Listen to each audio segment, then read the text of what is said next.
Assalamualaikum warahmatullahi wabarakatuh, Sobat Winner semuanya yang dirahmati oleh Allah Subhanahu wa Ta'ala dimanapun panjenengan berada. Semoga dalam keadaan sehat walafiat, selalu dalam lindungan ya Allah dan selalu dirahmati oleh Allah Subhanahu wa Ta'ala. Amin ya Rabbal Alamin.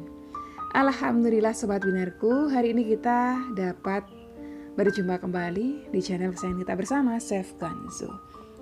Tidak lain, tidak bukan, semua berkat rahmatnya Allah. Hari ini masuk lagi sesi Q&A. Kita melanjutkan tanya jawab yang kemarin ya dari Instagram ya. Masih banyak pertanyaan dari sahabat-sahabat kita yang belum terjawab. Saya akan coba jawab kembali satu persatu. Yang pertama dari Mbak Sugiyati. Assalamualaikum Umi. Waalaikumsalam warahmatullahi wabarakatuh. Bolehkah saya ikut Riyadhah sesi ketiga? Kemarin udah daftar tapi HP saya error.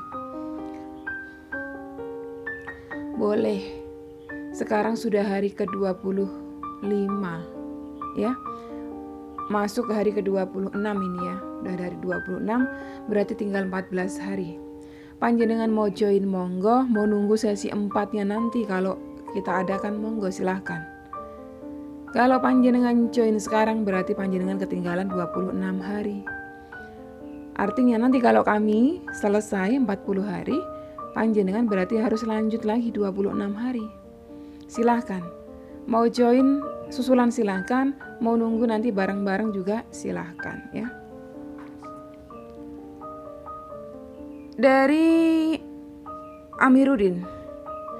Assalamualaikum Umi. Waalaikumsalam warahmatullahi wabarakatuh. Doakan saya supaya cepat punya anak. Terima kasih Umi. Insya Allah didoakan semoga Allah karuniakan putra putri yang soleh-solehah. Panjenengan amalkan amalan meminta atau mohon keturunan yang soleh-soleh sudah ada di channel YouTube saya. Jadi kalau nyari video saya itu, misalnya jangan nyari apa ya, amalan penglaris dagangan, kasih spasi Chefgan, nanti muncul video saya. Kalau dia dikasih spasi Chefgan, nanti muncul video dari channel lain. Itu cara gampangnya gitu. Ada amalannya tuh. Ini juga sama nih, Hianayan. Pengen dapat jodoh dan pekerjaan yang lebih menjamin, Umi minta solusinya. Keduanya sudah saya post juga di video lama. Yang jodoh, judul videonya itu selawatin jodoh-jodohnya datang sendiri. Ya, spasi Chefgan, nanti muncul. Yang pekerjaan juga ada, sudah saya post ya. Amalkan kedua amalannya ya. Meminta pekerjaan, spasi Chefgan. Amalan meminta pekerjaan atau mendapatkan pekerjaan spasi Chefgan. Pokoknya kalau kata kuncinya dikasih spasi Chefgan, nanti akan muncul video saya. Jadi amalkan itu ya, amalkan tadi Mbak Hiana, amalkan kedua amalan tadi, cari di channel YouTube saya. Tutut Setiawati, Assalamualaikum. Waalaikumsalam warahmatullahi wabarakatuh. Umi, kenapa semakin kita banyak bersolawat semakin banyak ujian? Nah, semakin kita banyak bersolawat, semakin kita mendekatkan diri kepada Allah, semakin kita diuji. Kenapa? Karena prinsipnya kita mau naik level iman kita harus diuji. Ini hambaku beneran gak? Dia kok rajin sholawat tiba-tiba? Ini beneran gak? Dia ini sholawatnya karena aku ataukah karena duniawi? Dia bersolawat karena mengharapkan ridhoku, karena kepatuhannya terhadap perintahku, ataukah dia bersolawat hanya semata-mata untuk tujuan duniawi? Diuji. Kita mau naik kelas 2 dari kelas 1 SD, diuji. Kita naik ya, mau dari SMP naik ke SMA, ada ujian ya, ujian akhir. Semua diuji. Tapi yang namanya ujian, ingat ujian itu sifatnya sementara. Tidak ada sekolah dimanapun ujian setiap hari, tidak ada. Dalam satu semester ya, ujian sekali. Dalam satu kelas, satu tingkatan, 2 semester, ujian hanya 2 kali. Ya, selebihnya kita belajar seperti biasa. Sama, kita dari gak bersolawat terus semakin meningkatkan solawat kita akan diuji terus. Dicoba, mungkin yang tadinya nggak sakit jadi sakit, mungkin tadinya nggak punya masalah jadi punya masalah. Di situ itu untuk menguatkan iman kita. Kalau iman kita kuat, tentunya kita nggak akan goyah. Kok saya makin sholawat, saya makin banyak ujian ya gitu kan. Berarti kita sadar, Allah sedang menguji iman kita. Kita harus makin mempertebal iman kita, bukan malah sebaliknya. Memang fitrahnya seperti itu. Tidak ada satu manusia pun di muka bumi ini yang tidak diuji. Selama dia masih hidup, dia pasti diuji. Itu dalam Al-Quran sudah ada. Jadi jangan khawatir, itu hanya ujian sifatnya sementara. Percayalah ya, ujian itu untuk menguatkan iman kita. Dan yang namanya ujian dihadirkan masalah-masalah, ingat lagi kuncinya. Setiap masalah yang dihadirkan dalam kehidupan kita sudah ada penyelesaiannya. Jadi bersanding, datang masalah sudah pasti ada solusinya. Jadi jangan berkecil hati. Kuatkan iman terus, jangan kendor sholawatnya. Jangan malah semakin ada ujian semakin kendor. Jangan. Seperti halnya teman-teman kita yang pada hijrah dari riba. Umi, semakin saya hijrah dari riba, saya mau ninggalin riba, sulit banget. Kayak seolah-olah itu nggak dikasih jalan keluar gitu ya. Dulu pernah ada yang bilang gitu, Umi, saya ini sudah baik, saya sudah punya tujuan baik, mau meninggalkan riba. Kok seolah-olah Allah itu nggak mau tolong saya? Bukan nggak mau tolong ya. Jangan sampai kita su'ul adab kepada Rabb kita. Bukan nggak mau tolong ya, belum waktunya. Nanti ketika waktunya dirasa iman kita kuat, kita pasti dikasih solusi. Sama halnya seperti saya dulu, kejeblos pinjol di tahun pertama lolos. Tapi ternyata apa? Ya, pada saat saya waktu itu rajin sholat, saya rajin ini, saya terlena lagi. Ya, saya kejeblos lagi kedua kali, tahun kedua. Tahun kedua lebih pedih, lebih luar biasa, lebih sakit ya, lebih menderita. Tapi ternyata tahun kedua itulah yang menguatkan hijrah saya. Saya betul-betul bertekad kuat, saya sudah nggak mau lagi ya Rabb. Alhamdulillah sampai dengan saat ini. Ya, saya sudah nggak mau lagi sentuh riba. Ya, artinya apa? Ujian yang saya alami saat itu yang seolah-olah saya menangis darah waktu itu menguatkan iman saya hingga menjadi seperti sekarang ini. Mungkin tanpa ujian itu saya nggak mengenal panjenengan semuanya, saya nggak punya channel YouTube, saya nggak syiar seperti ini. Jadi berbaik sangka terus kepada Allah. Ingat, ujian hanya sementara. Mbak Yu Lestari, amalan agar suami tidak sia-siakan dan temperamental. Amalan melembutkan hati, ketik amalan melembutkan hati part 2. Jenengan baru ketik amalan melembutkan hati aja, nanti akan muncul pilihan di YouTube itu part 2. Ya, itu amalkan. Kedai Merfah, bagaimana supaya hati tetap berhusnuzon dalam keadaan yang belum berpihak kepada kita? Kita manusia sering punya rencana, tapi kembali lagi yang Maha menentukan adalah Allah Subhanahu wa taala, ya. Kita harus percaya qada qadar, kita harus percaya pada ketetapan Allah. Dan tanamkan dalam hati kita bahwa apapun yang sudah Allah kehendaki dalam hidup kita terjadi, itulah yang terbaik buat kita. Kalau kita tanamkan itu dalam hati kita, mau sekalipun kita dikasih kenyataan yang pahit, kita tetap berhusnuzan kepadanya. Contoh misal, kita tiba-tiba buru-buru mau berangkat kerja, tahu-tahu di tengah jalan, kita udah buru-buru nih, tahu-tahu di tengah jalan dikasih rantai motor putus, ya, atau tiba-tiba dikasih keadaan bensin habis misalnya, tiba-tiba, ya, kita masih menggerutu jengkel, udahlah buru-buru, malah Allah kasih rantai saya putus segala gitu kan. Ternyata, ya, kita diberhentikan Allah di situ karena apa? Sepanjang 1 kilometer ke depan, ya, atau sepanjang 300 meter ke depan, itu ternyata ada kecelakaan. Allah sedang selamatkan kita dari kecelakaan maut tersebut.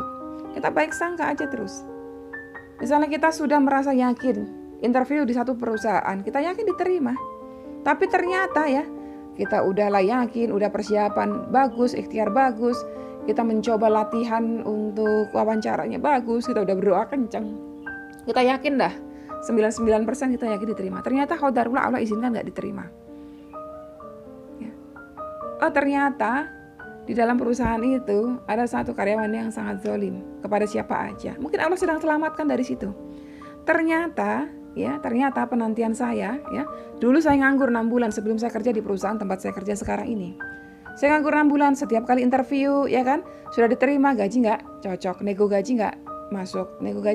6 bulan saya bela-belain nganggur, ya, daripada tidak sesuai ekspektasi saya nganggur. Hampir nyaris putus asa, nyaris berpikir bahwa semua pekerjaan udah sembarang aja saya terima. Sampai waktu itu saya ingat saya interview di salah satu perusahaan kertas di induknya di Kota Kudus, ya. Saya ngelamar yang di Kota Semarang. Oleh HRD-nya melihat CV saya dibilang, "Sayang kalau Mbak saya terima di sini. Karena sebetulnya Mbak bisa mendapatkan lebih daripada ini." Di situ saya mikir, apa ini saya terima aja ya Pak gitu. Si bapaknya bilang, "Jangan dulu, cari dulu yang lain." Terus akhirnya saya mikir, ya mungkin aja nanti saya dapat yang lebih baik sesuai dengan ekspektasi saya. Betul, penantian saya selama 6 bulan, ya 6 bulan itu udah tinggal di kosan ya, makan minum segala macam bayar ya kan, apa aja butuh uang, sampai sedih, sampai harus ngirit. Qadarullah, ternyata berkah buah dari kesabaran saya. Allah kasih saya pekerjaan di tempat saya sekarang ini, jabatannya bagus, gajinya bagus, bonusnya bagus, lingkungan kerjanya pun bagus, Masya Allah ya. Baik sangka, dulu pada saat saya setiap kali interview nggak diterima itu sempat kecewa. Tapi selalu saya tanamkan, ini yang terbaik. Saya nggak diterima di perusahaan ini, berarti ada sesuatu di kemudian hari. Mungkin Allah akan berikan yang terbaik lebih daripada ini.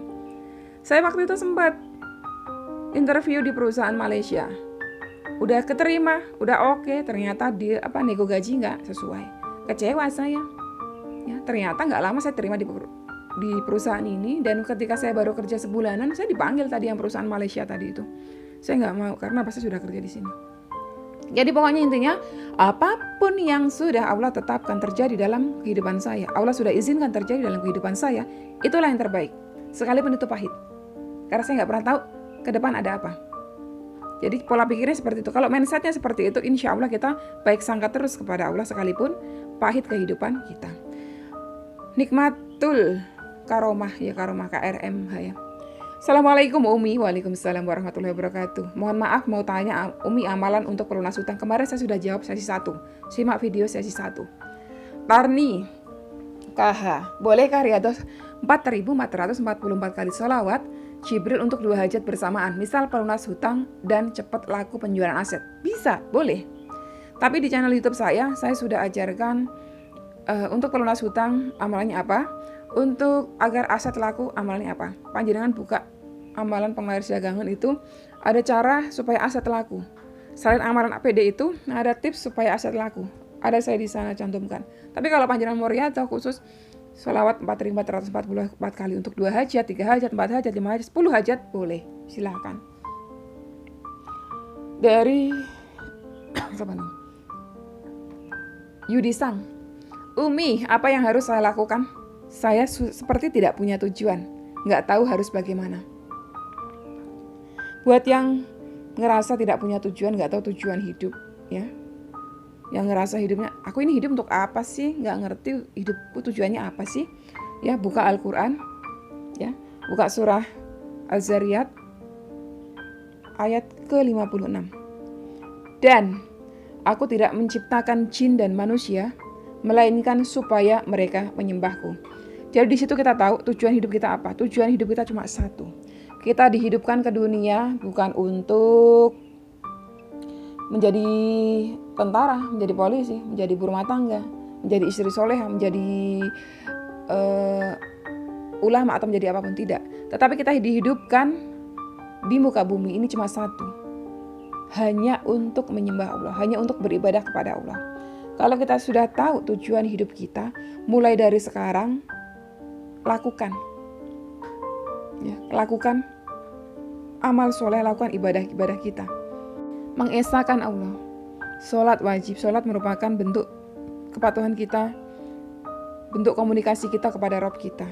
Itu tujuan hidup kita. Sujud kepada Allah tujuan hidup kita. Beribadah kepada Allah tujuan hidup kita. Mungkin orang-orang yang berpikir tidak punya tujuan hidup, ada sebagian yang berawal dari kegagalan hidup.